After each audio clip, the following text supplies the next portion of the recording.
what the Navajo people call themselves. They are Dene. And I think this is a beautiful, beautiful picture. It's an extremely handsome picture. This is the only picture that this family has, a family picture, because they live in the middle of Navajo, in the middle of nowhere. Now, the experiment that we tried is that we began to wonder, what do children think of American Indian families? And so we tried an experiment.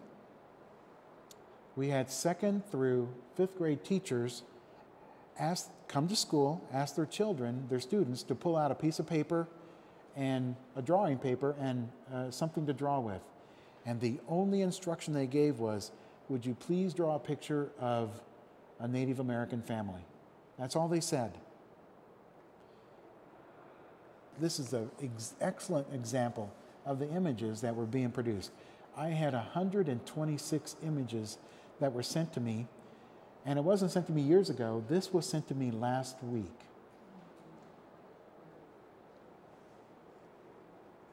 Now, that image, this is the image that are in the minds of our children, of your children, that are in school from 2nd to 5th grade. Now, you have to ask yourself, how come children think of American Indians as a people that have not progressed beyond beads and feathers and beyond the 18th century? Why is that? And does it really have an effect on Native children? I mean, come on, this is the 21st century. Does it or doesn't it? It does.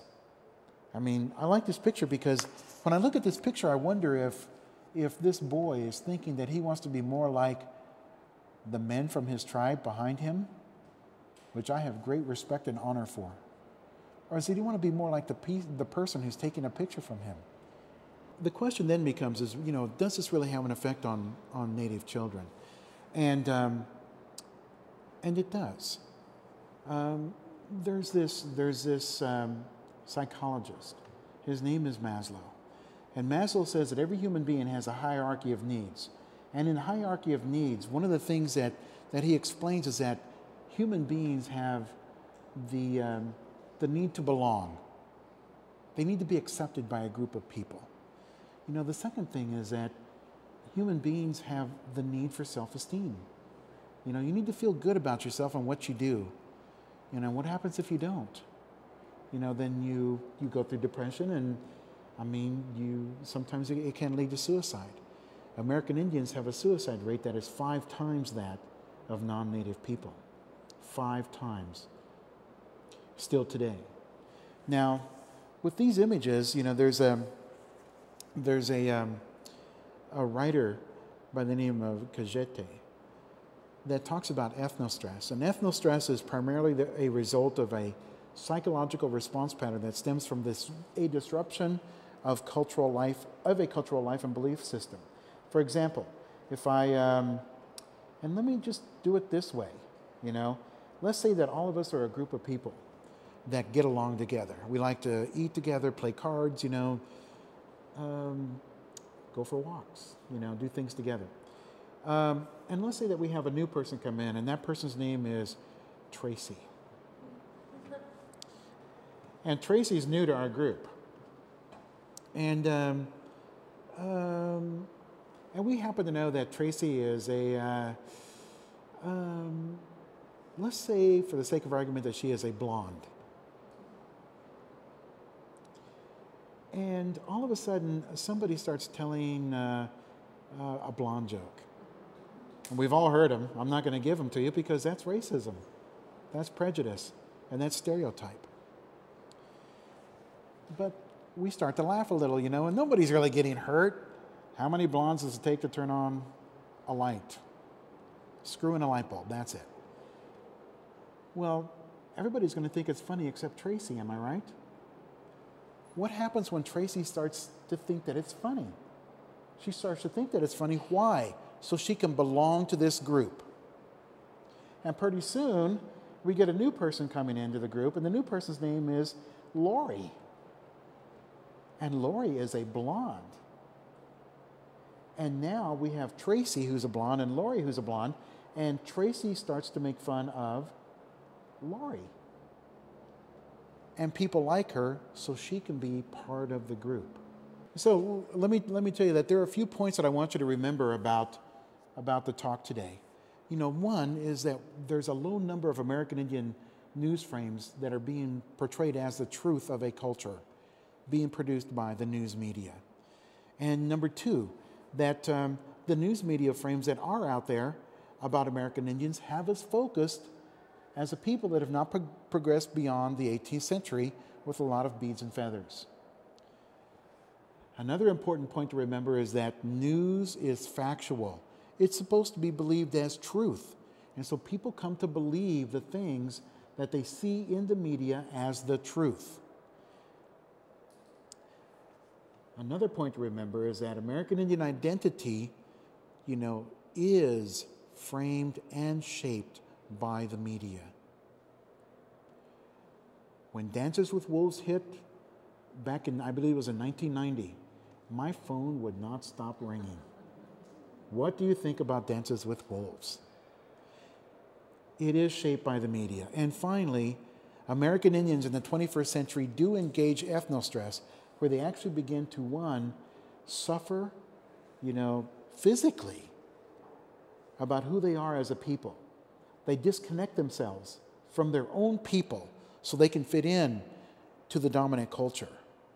Or they completely get away from it all and they become depressed, maybe alcoholism or suicide. I thank you all very much for coming here today and asking me all these very important questions. Thank you very much. Thank you so much, John. What a compelling discussion. I'm just wondering for you how you're able to reconcile, on the one hand, the need to maintain tradition, and I know that you're involved with powwows at Penn State and sort of preserving the cultural tradition and identity, and yet at the same time promoting a more modern, contemporary image of American Indians. And how do you reconcile those two desires? You know, Tracy, that's really, really hard to do. There are still times when I go places and people expect me to lecture like this, wearing buckskins and feathers. And do I have those things? I do. You know, and but I never wear them to work. You know what I mean? This is my uniform for work. I've never done that in 25 years of teaching. But if I go to a powwow, a traditional powwow, I get in full regalia and I am a force to be reckoned with. And it helps me remember who I am. But I'll travel, like I did halfway across the state today, to come here so people will begin to realize, you know, that we are more than just beads and feathers. You know, my brother's a lawyer. You know, my daughter is a nurse. I'm a professor at the university. You know, we do more than that. We're more than just that. It's an important part of who I am, don't get me wrong, but we're more than that too. Why don't you and American Indian Council or League formulate an American Indian curriculum that can be incorporated into the school districts nationally? It's difficult to get it done in just one school district. Yeah, we did it at Penn State, at the State College Area School District, which I have a very strong working relationship with. But it is difficult I wish we could. You know, we're trying to do it in different schools. At Penn State University, I'm working right now on an American Indian Indigenous Studies minor, and hoping that we can teach teachers before they get out and start teaching our children. Hi, welcome to the program. Thank you. My name is Wagai Brahanu, and I have a couple of questions. And the first one is about the names of American Indians. I read a book some years ago entitled The Earth Shall Weep. I think the author's name is Wilson, last name. I'm not sure. And he notes that, you know, the names of the tribes are not actually the names they call themselves. You know, the Europeans, either the French or the Spaniards, took the tribe's name from a neighboring tribe. And in most cases, that had a negative connotation, you know, because, you know, the adjoining tribes were, you know, in conflict with each other. So it was, most of the time, you know, as a rule, it was a negative it has a negative connotation. So has there been any attempt, recently or in the past, to rectify that, or have these, original languages, have they become extinct, and no one is able to, figure out what those original, meanings were, and to trace back what the original names that the tribes called themselves, rather than, a negative one given to them by their neighbors. Let me tell you that I know exactly what you're talking about.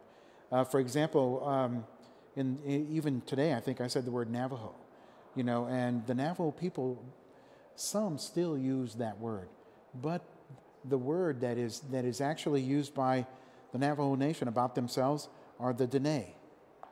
That's their own word for the human beings of who they are, and it's different. With different tribes, it's all about the Ende, and Hanktuans, and so on and so on. It's changing slowly.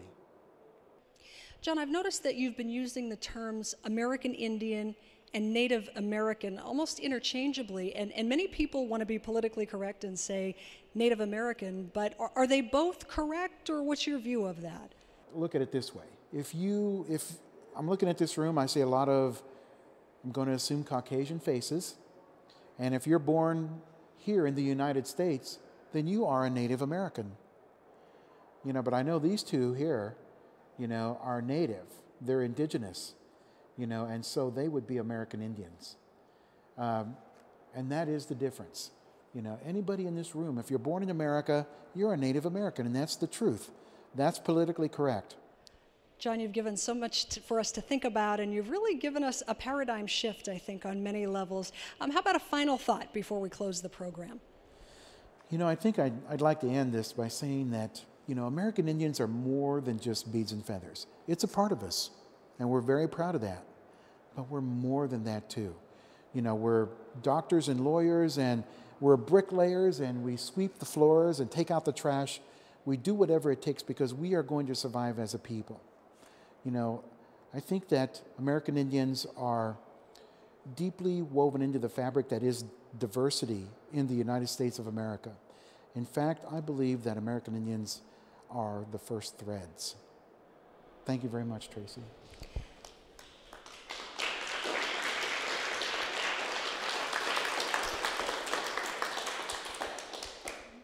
Well, thank you so much, John. You have just led us in a wonderful and interactive discussion. Special thanks to you, to our wonderful audience, and also to the Penn Museum for being such gracious hosts for this program. If you're interested in finding out more about these programs or the Pennsylvania Humanities Council, we invite you to check out the website, www.pahumanities.org, and there you'll find out about Humanities on the Road and all the other activities that the PHC is up to. Thank you again for joining us, and we'll see you next time.